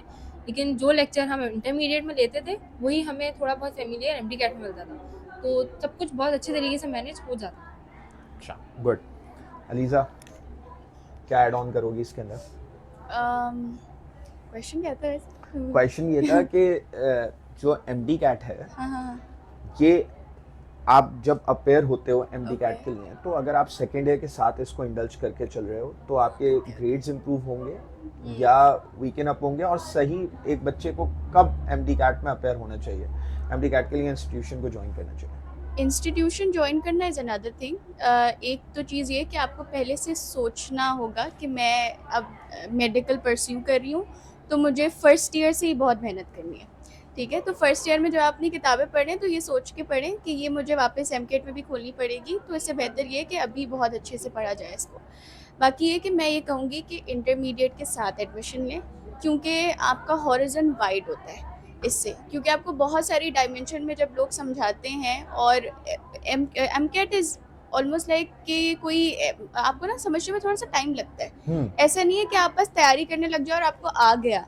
पहले तो थोड़ा पैटर्न सा, ही हाँ। समझने के लिए ना 1-2 महीने तो यही लग जाता है कि अच्छा इस तरीके से पढ़ना है। आपको कंटिन्यूअसली करना पड़ता है उसकी तैयारी, तब जाके आपको मेथड क्रैक होता है कि अच्छा इस तरह से अब अगर मैं ये लेके चलूँगी तो हो जाएगा। बिकॉज इंटरनेट पे हज़ारों रिसोर्सेज हैं, बहुत सारे क्वेश्चन बैंक्स हैं जिनको आप यूज़ करते हैं, लेकिन आपके पास टाइम इतना नहीं होता। तो आपको ये चूज़ करना होता है कि कौन सा लेक्चर, कौन सा क्वेश्चन बैंक, कौन सी रिसोर्सेज। जब आपको ये सारी चीज़ें क्लियर हो जाती हैं, और इसको करने में मुझे लगता है कि 1 महीना तो आपको देना पड़ता है अपने आप को आराम से कंटिन्यूअसली, तब जाके आपको समझ आता है कि ओके मैं इस लेन में हूँ और अब ऐसे करूँगी तो हो जाएगा। लेकिन मैं ये कहूँगी कि साथ साथ एडमिशन लें इंटरमीडिएट के। ऑब्वियसली इंटरमीडिएट को बिल्कुल छोड़ना नहीं है एचएससी को, मैनेज कि करना है। बिल्कुल भी अब उसका पढ़ नहीं रहे, सिर्फ एमकैट पढ़ रहे हैं। एमकैट में ये हमें फ़ायदा हुआ था कि सर मसूद ने फिज़िक्स में हमें जितने भी चैप्टर्स करवाए थे वो सेकेंड ईयर के करवाए थे, तो वो मैनेज होते रहे थे। उससे फ़ायदा मुझे ये हुआ था कि जब मैं पेपर सॉल्व कर रही होती थी अपने एग्ज़ाम से पहले, एचएससी के एग्ज़ाम से पहले, तो मैं पेपर सॉल्व कर लेती थी, मुश्किल भी जो एमसीक्यूज़ वगैरह होते थे तो वो आते थे मुझे सॉल्व करना, और मैं खुद कभी कभार शॉक हो जाती थी कि मैंने कैसे कर लिया, क्योंकि मैंने नहीं पढ़ा होता था मेथड, लेकिन फिर भी आ जाते थे। तो वो एक चीज़ है कि आपका हॉरिजन वाइड होता है इससे, तो साथ साथ एडमिशन लो। Very good. Fatima? Positive impact ही होता है साथ साथ पढ़ने का, क्योंकि एमडी कैट में हम वही सब सेकेंड ईयर के चैप्टर्स पढ़ते हैं, तो सेकेंड ईयर में हमें काफ़ी ज़्यादा आसानी होती है as compare to first year. और फिर उसके बाद एमडी कैट में भी हमारे उसी टॉपिक का टेस्ट हो रहा है, सेकेंड ईयर में भी उसी टॉपिक का टेस्ट हो रहा है, तो हम उस टॉपिक से बहुत ज़्यादा कंफर्टेबल हो जाते हैं।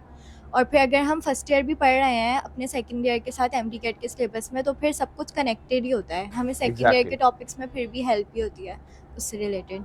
मीन्स कि आप कोई भी एक टॉपिक पढ़ेंगे ना, चाहे आप वो फर्स्ट ईयर का पढ़ रहे हो या सेकेंड ईयर का पढ़ रहे हो, अल्टीमेटली उसकी कनेक्टिविटी आपके दूसरे मतलब सेकेंड ईयर से भी है, लाजमी है। तो उससे ये होता है कि फ़ायदा यूजुअली बच्चों को ये होता है कि उनकी कनेक्टिविटी डेवलप होना शुरू हो जाती है, और उनकी जो अब टॉपिकल अंडरस्टैंडिंग है ना अपने सेकेंड ईयर की, वो मेरे ख्याल से बेहतर हो जाती है।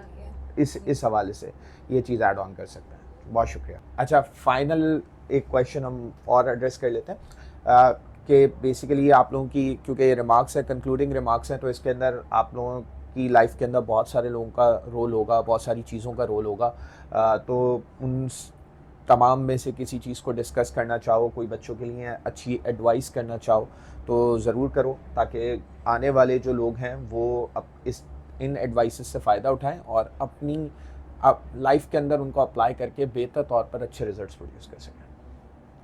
कोई भी स्टार्ट करें तो? जी बिल्कुल, सबसे पहले तो ऑब्वियसली अल्लाह ताला का करम है, क्योंकि ज़ाहिर है आप जितना भी मेहनत कर लें, आप जितनी भी मेहनत कर लें, अल्लाह ताला ही आपको बेसिकली उसका रिवॉर्ड बेहतरीन तरीके से दे सकते हैं। उसके बाद ज़ाहिर है आपके पेरेंट्स होते हैं, क्योंकि वो आपके लिए बहुत सारी थाउजेंड्स ऑफ सेक्रीफाइसेस करते हैं, तब जाके आपको वो इन्वायरमेंट मिल पाता है, आपको वो रिसोर्सेज मिल पाती हैं, आप उस कैपेबिलिटी पे पहुंच सकते हैं कि आप इतनी चीज़ें अचीव कर सकते हैं। और ज़ाहिर है आपके टीचर्स होते हैं जो कि आपके मतलब मैं कहूँगी कि एवरी एस्पेक्ट में आपकी हेल्प करते हैं, सिर्फ सब्जेक्ट के मामले में नहीं, बल्कि आपको हर तरीके से सपोर्ट करते हैं। तो और मैं मैसेज ही देना चाहूँगी स्टूडेंट्स को कि जो आपके जो स्पेशली जो फर्स्ट ईयर सेकेंड ईयर के जो साल है ना, ये आपके बहुत ज़्यादा ज़िंदगी के बहुत अहम साल हैं। सही है, इनको बिला वजह में वेस्ट करने के बजाय, इनको यूज़लेस चीज़ों में इस्तेमाल करने के बजाय बेहतर होगा कि आप अपने गोल पे फोकस करें, अपना एम्बिशन रखें, और आपको आगे जाके बिलीव में कोई दुख नहीं होगा कि मैंने अपने ये वाले साल ज़ाया कर दिया। आपको बहुत खुशी होगी कि मैंने अपनी साल एक पॉजिटिव चीज़ में यूज़ किए। और ऐसा नहीं है कि अगर आप पढ़ाई कर रहे हैं तो आप सिर्फ पढ़ाई कर सकते हैं और आप कुछ भी नहीं कर सकते, ऐसा बिल्कुल भी नहीं है। आप अपनी ज़िंदगी में और बहुत सी चीज़ों को कीप अप कर सकते हैं, but you just have to keep everything in the right proportion, तभी आप चीज़ों को बैलेंस कर सकते हैं। एक लास्ट बात मैं कहना चाहूँगी, जो कि मेरे ख्याल में बहुत इंपॉर्टेंट मैसेज होगा, कि क्योंकि ज़ाहिर है अभी यहाँ पे बहुत सारे व्हाट्सएप ग्रुप्स होते हैं जहाँ पे बहुत आसानी से लीक पेपर्स आ जाते हैं, बहुत आसानी से, मतलब विदाउट एनी पेमेंट भी ऐसे पेपर सर्कुलेट कर रहे होते हैं। तो आपके सामने चाहे जितने भी लीक पेपर्स आ जाएँ, चाहे आपको जितनी भी चीटिंग के मतलब मौके मिल जाए ना, आपको कभी भी चीटिंग नहीं करनी है। कोई भी अगर आप बेईमानी करेंगे ना, तो वो भी एक करप्शन का ही लेवल है। एग्जैक्टली, उसका आउटकम Exactly. कभी भी अच्छा नहीं आना आपकी लाइफ में। उसका आउटकम कभी भी अच्छा नहीं आना। अगर आप वक्ती तौर पे सक्सीड कर भी जाते हैं अपनी चीटिंग करके, तो आगे अपनी ज़िंदगी में कहीं ना कहीं आपको उसका ड्रॉबैक फेस करना पड़ेगा। तो चीटिंग आप अपनी ज़िंदगी से एलिमिनेट करके रखें, अपनी मेहनत करें। अपनी मेहनत की वजह से आप जो आगे बढ़ेंगे और आपको जो रिवॉर्ड मिलेगा वो इरिप्लेसेबल है। फातिमा, सर बिल्कुल ऐसा होता था, क्योंकि मैं भी खुद ये सोचती थी कि यार मैंने बहुत अच्छे तरीके से प्रिपेयर किया था, मेरे नंबर नहीं आए। तो ये जो खुद को ब्लेम करने वाला होता है ना, ये फैक्टर ख़त्म करना बहुत ज़रूरी है, क्योंकि कभी कभी आपकी बहुत मेहनत के बाद भी, आपकी बहुत कोशिशों के बाद भी आपको नहीं मिलता। उसका मकसद ये होता है कि आपके नसीब में ही नहीं लिखा था। तो बंदा अल्लाह पे यकीन रखे, खुद पे बिल्कुल ना रखे कि भाई मैं कुछ नहीं कर सकती, जो करना है अल्लाह नहीं करना, और जो लिखा है वही होगा। आप अपने आप को मुतमईन करने की कोशिश करें कि मैं बस अपना बेस्ट दूँ, बाकी रिजल्ट क्या आएगा, ये होगा मुझसे या नहीं होगा, ये सब कुछ नसीब पे डिपेंड करता है बिल्कुल। एग्जैक्टली, और जैसे दुआ ने कहा कि चीटिंग, बिल्कुल चीटिंग नहीं करनी है, आप अपने लिए ही गलत कर रहे हैं। और दूसरी चीज़ ये होती है कि सर रिसोर्स बहुत सारी होती हैं एमसीक्यूज़ प्रैक्टिस के लिए। अब हमें नहीं पता होता कि हम ये भी कर लें, ये भी कर लें, तो ये करने में ना डिफ़िकल्टी लेवल बहुत बढ़ जाता है, और मे- जब नहीं होता ना तो हम डिमोटिवेट हो और जाते हैं। मेरे हिसाब से ना उसके लिए करना भी यही चाहिए कि आपको अपने टीचर्स से गाइडेंस लेनी चाहिए कि क्या हम सॉल्व करें, क्या जी, हम बिल्कुल। नहीं करें, क्योंकि उनको ज़्यादा बेहतर पता है। एक टीचर अगर 10-12 साल से पढ़ा रहा है तो वो कंटिन्यूसली देखता हुआ आ रहा है कि एनटीएस एमडी कैट कैसे लेता था, नम्स ने एमडी कैट कैसे लिया था, फिर उसके बाद नेशनल एमडी कैट कैसे हुआ था, फिर उसके बाद जो है ये 2 साल से जो डाओ और जेएसएमयू और इस तरीके से आईबीए का भड्डा चल रहा है, ये क्या हुआ। तो उनको एक्चुअली पता होता है कि किस तरीके की चीज़ें होंगी। तो इस ये- साइड पे ना मेरे ख्याल से टीचर से एडवाइस शायद ज़्यादा बेहतर रहती है। बिल्कुल ऐसा होता है सर, लेकिन कुछ बच्चे ऐसे होते हैं, शायद मुझे ही ले लें आप, कि मुझे लगता है कि नहीं ये ना कम हो जाएगा, थोड़ा मैं थोड़ा और कर लूँ, तो गलती से ना गलत जगहों पे भी चले जाते हैं। डिफरेंट, भाई तुम भी दे दो मुझे, अपनी कोचिंग का दे दो, तुम अपने कॉलेज का भी दे दो। अब वो शायद हमारे लिए नहीं होता, मुझसे नहीं हो पाता, तो फिर मुझे बिल्कुल। टेंशन हो जाती, फिर मैं आप लोगों से बोलती हूँ मुझसे नहीं हुआ ये, अब मैं क्या करूँ। तो टीचर्स पे भरोसा बहुत ज़रूरी होता है, और मेरा ख्याल है टीचर्स ही सबसे ज़्यादा बेहतर आपके लिए समझते हैं।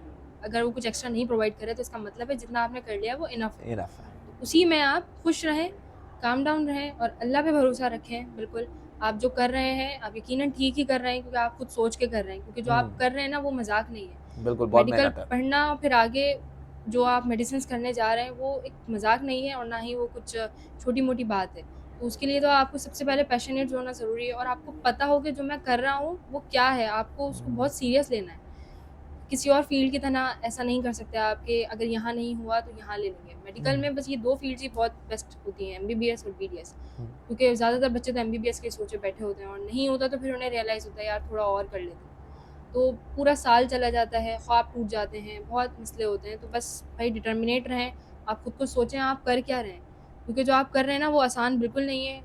जो कहेंगे कि भाई नहीं आसान हो जाता है, नहीं, आसान ऐसा बिल्कुल भी नहीं है, होता, बल्कि एक मुश्किल काम है बहुत मुश्किल और काम है। उसको लेके चलना है, लेकिन पॉसिबल है, Possible किया जा है, सकता है। obviously ये possible हमारे है। सामने 4 एग्जांपल्स बैठी हैं इस किया वक्त, जा तो सकता है। इसमें कोई ऐसी बात ही और नहीं है।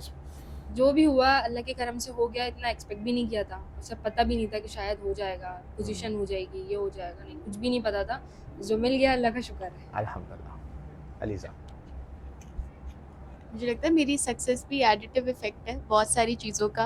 अल्लाह ताला सबसे पहले, क्योंकि मैंने हमेशा अल्लाह ताला पे बड़ा बिलीव किया है। मुझे लगता है कि मैं हमेशा कुछ अलग कर रही होती हूँ, फिर अल्लाह ताला मेरा हाथ पकड़ के तमीज़ की जगह पे लाके मुझे छोड़ते हैं कि ये करो। हम सबके तो साथ हाँ, तो मुझे लगता है कि अल्लाह ताला पे आपका बिलीव बहुत होना चाहिए, और ये भी यकीन रखना चाहिए कि नो मैटर आप कितना भी करें, लेकिन अगर अल्लाह नहीं चाहेगा तो फिर नहीं हो सकता। तो उसको इन द जर्नी उसको राज़ी रखना भी बहुत ज़रूरी है। तो ये एक चीज़ है। बाकी है कि मेरी अम्मी बड़ी दुआएं करती हैं, तो उनकी वजह से बहुत सारी चीज़ें सही बात। अच्छी हुई। और मेरे अब्बा बिलीव करके बिल्कुल बैठे थे कि इनका हो जाएगा, और मैं बहुत अनॉय होती थी इस बात से कि आप लोग पहले से बिलीव कर रहे हैं, मुझे नहीं पता कि होगा नहीं होगा। और आई रिमेंबर मुझे बीच में जर्नी में लोग पूछते थे कि तुम्हें लगता है तुम्हारे चांसेस हैं, और आई वाज ऑलवेज लाइक कि नहीं 0.5% भी नहीं। तो मैं ऐसी थी, लेकिन मुझे लगता है कि थोड़ा बहुत अपने ऊपर बिलीव करना चाहिए आपको, क्योंकि जब आप क्वेश्चन सॉल्व कर रहे होते हो मोस्ट ऑफ द टाइम्स आपको लगता है कि आपकी पोटेंशियल इतनी नहीं है कि आप उसको सही से सॉल्व कर सको, तो आप छोड़ देते हो इन द वेरी बिटवीन, तो आप छोड़ देते हो उसको कि नहीं हो रहा मुझसे, लेकिन आप थोड़ा सा और दिमाग लगाओ ना तो हो जाता है। तो इस तरह से आपको थोड़ा सा अपने अंदर बिलीव रखना होगा। हर चीज़ का एडिटिव इफ़ेक्ट होता है। कोशिश करें कि जो लोग आपकी ज़िंदगी में हैं, दोस्त वगैरह, वो बहुत अच्छे हों। आई रिमेंबर मेरे दोस्त बड़े अच्छे थे, उन्होंने मुझे एमकेट से पहले वो मुझे मैसेज करे, उनका खुद भी है कि अलीज़ा बस तुम्हें सब आता है, तुम सब कर लोगी। तो वो बहुत अच्छे थे। बहुत पॉजिटिव लोग, अपने आप को सराउंड करें ऐसे लोगों से। और प्लस टीचर्स बड़े अच्छे थे। इतने हम्बल, बहुत humble teachers. Sir doctor Kamran मुझे मैसेज करके पूछ रहे हैं आपका रिज़ल्ट क्या बना, और मैं इतनी हम्बल हो गई थी उस वक्त कि इतना बड़ा इंसान मुझसे मेरा स्कोर पूछ रहे हैं, और मैंने हाँ, खुद एक्सपेक्ट नहीं किया usually था। ऐसे। हाँ, लेकिन बहुत, और ये कि अपने काम के साथ सिंसियर रहें। अगर आप अपने काम के साथ सिंसियर नहीं हैं तो कुछ नहीं हो सकता। अपने काम के साथ बिल्कुल सिंसियर रहना है। अगर ये काम मुझे दिया गया है वो करना है, पूरी ईमानदारी के साथ करना है, और थोड़ा सा कंप्लेन करना बंद कर दें। चीज़ों के साथ थोड़ा अडेप्ट हो, क्योंकि आपके लिए कुछ भी तब्दील नहीं होगा, आपको खुद अपने आप को तब्दील करना है। करना पड़ेगा। बस ये कि अपने अंदर थोड़ा सा बिलीव रखें, उससे ज़्यादा अल्लाह पर, और सबकी थोड़ी सी उम्मीदों को देखें कि आपके साथ कितनी उम्मीदें जुड़ी हुई हैं, और फिर उन सब पे पूरा उतरने की कोशिश भी करें। बिल्कुल। फातिमा। अल्लाह पे भरोसा होना चाहिए। जैसे अलीज़ा ने कहा कि अगर कुछ गलत भी हुआ तो फिर आजमाइश समझ के सब्र कर लेंगे। कुछ ज़्यादा से ज़्यादा मतलब क्या ही हो जाएगा। सही बात। और उसके अलावा जो है आपके पेरेंट्स आपको सपोर्ट करते हैं, भले फाइनेंशियली हो, मॉरली हो, हर तरीके से सपोर्ट करते हैं, दुआएं करते हैं आप लोगों के लिए। उसके अलावा अपने आप पे आपको ट्रस्ट होना चाहिए, दूसरों की नहीं सुननी चाहिए इधर उधर की। उससे अच्छा है टीचर्स की सुन लें, क्योंकि दूसरे लोग तो अलग ही मशवरे बातें देते करने हैं। शुरू कर देते हैं। उनको एग्जैक्टली। एक्सपीरियंस नहीं होता, वो कुछ अलग है अपनी लाइफ में, उनको नहीं पता होता इस फील्ड के बारे में। इससे अच्छा है कि अपने पास, हमारे पास जब इतने अच्छे टीचर्स हैं तो हम उनसे ही गाइडलाइंस ले लें। सही बात। और कोई मैसेज? और बस अपने आप पे ट्रस्ट रखें, दूसरों की ना सुने, टीचर्स पे बस पूरा भरोसा रखें, बस। इजी है। चलो, थैंक यू।